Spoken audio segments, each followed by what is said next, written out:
চট্টগ্রামের মিরসরাইয়ে পুলিশ পরিচয় অস্ত্রের মুখে জিম্মি করে একটি পোল্ট্রি ফার্মে ডাকাতির ঘটনা ঘটেছে। শুক্রবার গভীর রাতে উপজেলার মিঠানালা ইউনিয়নের পূর্ব মলিয়াইশ উকিলটোলা গ্রামের ফয়সাল খান পোল্ট্রি ফার্মে এই ঘটনা ঘটে। প্রত্যক্ষদর্শীরা জানান, ডাকাত দল নিজেদের মিরসরাই থানার পুলিশ পরিচয় দিয়ে দরজা খুলতে বলে পোল্ট্রি ফার্মের উদ্যোক্তা আরাফাত জামান রাজু ও ফয়সাল খানকে অস্ত্রের মুখে জিম্মি করে রাখে। এ সময় ডাকাত দল মোটরসাইকেল, মোবাইল, নগদ টাকা, wifi router, mobile charger, EarPod, headphone, ATM card সহ নগদ 15,000 টাকা সহ আরও অনেক গুরুত্বপূর্ণ জিনিস লুট করে নিয়ে যায়। পাশাপাশি মোবাইলের পিন, পাসওয়ার্ড এবং এটিএম কার্ড, বিকাশ, নগদ ও রকেট ব্যাংক অ্যাপের পাসওয়ার্ড লিখে নিয়ে গেছে।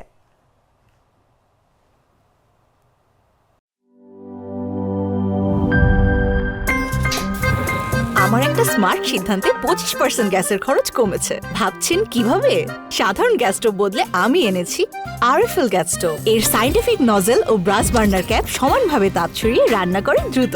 তাই গ্যাসও বাঁচায় 25%, টাকাও বাঁচে 25%। আরএফএল গ্যাস স্টোভ নিরাপদ ও গ্যাস সাশ্রয়ী।